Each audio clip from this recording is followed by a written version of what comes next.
Оштогу мурдагы Ак Мөр мейманканасы үчүн сот аткаруучулар менен 500 адам мушташты. Себеби сот аткаруучулар мурдагы Ак Мөр мейманканасынан 500 кишини чыгарып жатышат. Бул тууралуу тургундардын жактоочусу Төлөгөн Келдибаев билдирди. Эл каршылык көрсөтүп, чарчы метр үчүн күрөшүүнү улантууда. Сот аткаруучулар жатаканага киришти. Анда 500гө жакын адам жашайт. Анын ичинен дээрлик 100 мектеп жашындагы балдар, 10 окуучу, 40 жалгыз бой энелер, мүмкүнчүлүгү чектелген адамдар. Алар азыр оор абалда. Алардын бара турган жери жок, деди адвокат. Эске салсак, юрист Төлөгөн Келдибаевдин айтымында, Ак Мөр мейманканасы совет мезгилинде текстиль өнөр жайынын акционердик коомуна тиешелүү болгон. Бул аймакта жумушчулар жашашкан. Бирок СССР тарагандан кийин имарат жеке менчикке өтүп кеткен. Ошондон бери ижарачылар менен мейманкананын ээсинин ортосунда соттук териштирүүлөр жүрүп жатат. Ижара акысын эч ким төлөбөгөндүктөн, Ош шаардык соту 80 үй бүлөнүн баарын чыгаруу чечимин кабыл алды. Машиналары келип, элдер азыр бүгүнкү күндө эл азыр үйлөрүнө азыр сот аткаруучулар азыр бүгүнкү күндө мына кирип бастырып киришти. Азыр бул жерде 500гө жакын жашоочу бар. 100гө жакын мектептин окуучусу, 10го жакын студенттер, 40га жакын жалгыз бой, инвалид, 2-3 группадагы аялдар жашайт. Азыр булардын тагдыры мындай тяжелый болуп атат да. Бүгүнкү күндө азыр жашоочуларды каякка барып жатышы, каякка барып жашашы азыр белгисиз болуп атат. Азыр булар кирип кетти. Мен бул эжекелердин адвокаты болом. Келдибаев Төлөгөн Кыязович. Эжем эмне болду? Азыр кандай болуп атат? Азыр айнек эшиктерди бузуп кирип кетишти. Кандай болуп атат? Мен мына биринчи пәтерде жашайм өзүм. Жатар жерде отурам балам. Мен мындай жашайманмын. Мен кире албай ачка жүрөм саат. Бизге жардам берген эч ким жок. Ушундай кыйналып анан эшикке суукта ачка эшикте турам. Анан өзүм касалманмын.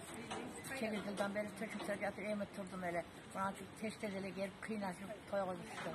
Азыр бара турган, жата турган жериңиз барбы? Бара турган жерим жок. Мен да ошол жерге мына эл катары эле ошол жерге төшүктөрүмдү алып чыгып мына сементкеде флорго жатып алам. Канча жашасыз? 72 жаштамын. Жок, ушундай кылып атканда сооктун күнү туура деп ойлойсузбу азыр? Эми туура эмес десек деле болбой эле келе беришет экен да. Булар өздөрүнүн туура дей берет экен балам. Биздин сөзүбүздү бизди адам ордуна деле көрбөй атат. Алып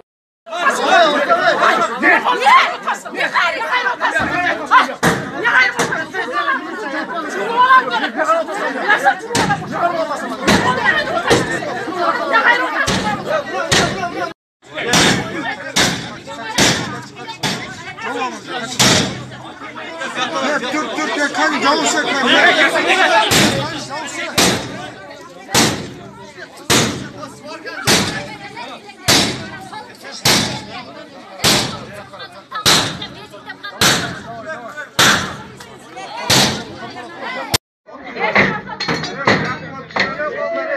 Geç yürü.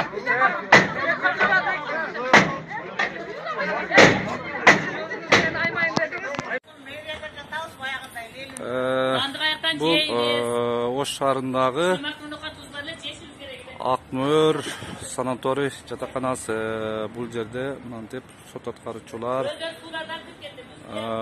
күч органдары мынтип машиналары келип, элдер азыр бүгүнкү күндө эл азыр үйлөрүнө азыр сот аткаруучулар азыр бүгүнкү күндө мына кирип бастырып киришти. Азыр бул жерде 500гө жакын жашоочу бар. 100гө жакын мектептин окуучусу, 10го жакын студенттер, 40га жакын жалгыз бой, инвалид, 2-3 группадагы аялдар жашайт. Азыр булардын тагдыры мындай тяжелый болуп атат да. Бүгүнкү күндө азыр жашоочуларды каякка барып жатышы, каякка барып жашашы азыр белгисиз болуп атат. Азыр булар кирип кетти. Мен бул эжекелердин адвокаты болом. Келдибаев Төлөгөн Кыязович. Эжем эмне болду? Азыр кандай болуп атат? Adam şu bozuk, aynı eşiklerde bozuk, girip geçişti. Kanday bolot эле. Müdürüne. Ne Ben buna birinci kaderde yaşamıyordum. Birinci Çatal kaderde ceviz koru oynadı. oturan bana. Ben de buna da çakalmamın. Ben girer bay, açka jüle bu sardı. Bizge jardan bergen hiç kim yok. Götür tuttu. O şunday. Kıynalı buna da eşke çıkıp soğukta açka eşikte duram.